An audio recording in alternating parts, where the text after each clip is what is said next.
Hi అండి, welcome to Manjula Sudarshan vlogs.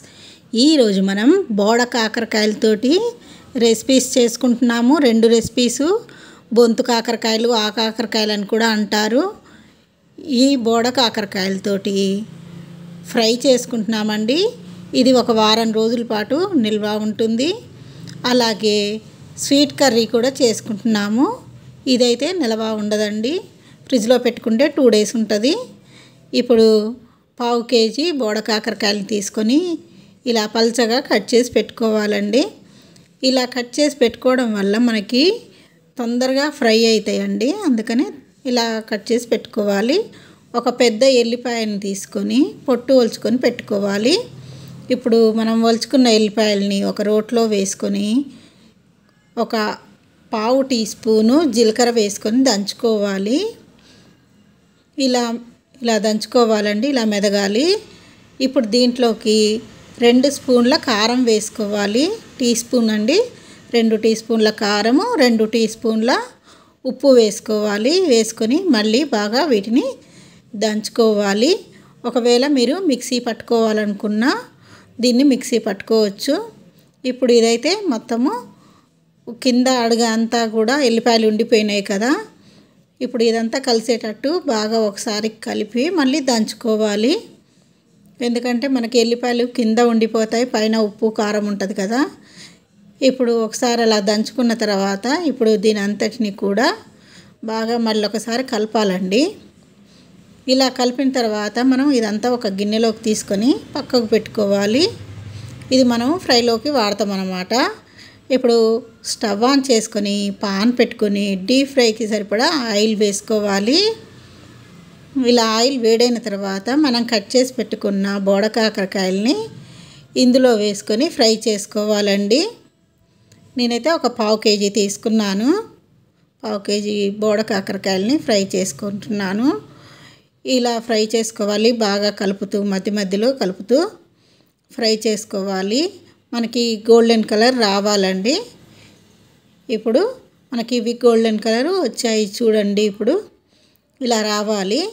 ఇలా వచ్చిన తర్వాత వీటన్నింటిని కూడా మళ్ళీ మనము ఒక గిన్నెలోకి తీసుకోవాలి. ఆయిల్ అనేది లేకుండా మంచిగా వంపుకొని మొత్తము ఈ మనము ఫ్రై చేసుకున్న బోడ కాకరకాయలు మొత్తాన్ని కూడా ఒక గిన్నెలోకి తీసుకోవాలండి. ఇవి మనకి ఫ్రై అవ్వడానికి తెలవడానికి కొంచెం మనకి తేలిగ్గా అయ్యి పైకి తేలుతూ ఉంటాయండి, అప్పుడు మనకి వేగిపోయినట్టు అర్థమవుతుంది. ఇవి బాగా క్రిస్పీగా ఉంటాయండి. ఇలా నేను మొత్తం గిన్నెలోకి అన్నిటినీ తీసుకున్నాను. తీసుకొని మనం దంచి పెట్టుకున్న వెల్లుల్లి కారాన్ని కూడా ఇందులో వేసుకోవాలి.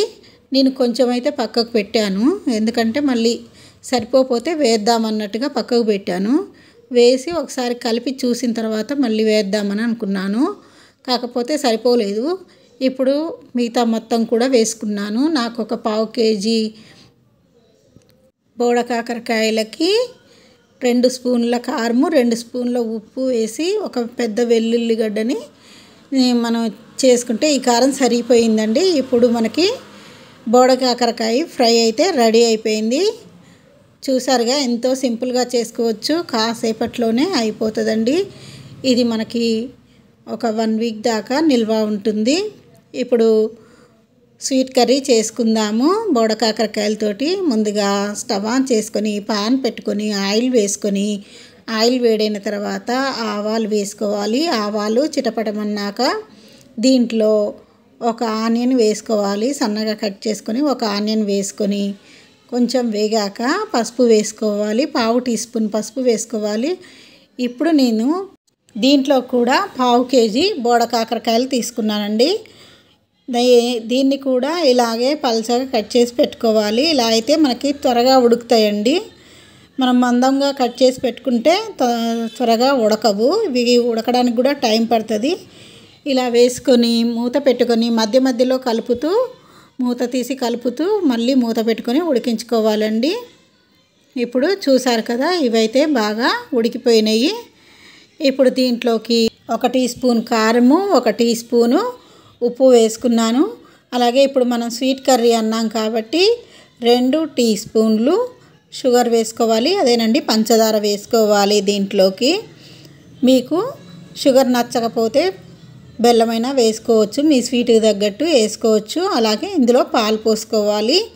నేను టీ గ్లాస్ సగము పాలు పోసుకున్నాను. పాలు పోసుకొని ఒకసారి కలిపి మూత పెట్టుకొని పాలన్నీ ఇంకేదాకా మనము ఉడికించుకోవాలి. చూసారు కదా, ఇలా అయితే కూర ఉడికిపోయింది. ఇప్పుడు స్టవ్ ఆఫ్ చేసుకోవాలి.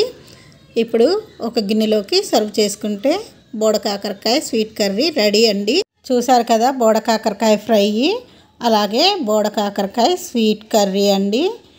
మీకు కనుక ఈ వీడియో నచ్చినట్టయితే ప్లీజ్ లైక్ చేయండి, షేర్ చేయండి, సబ్స్క్రైబ్ చేయండి. Thank you for watching.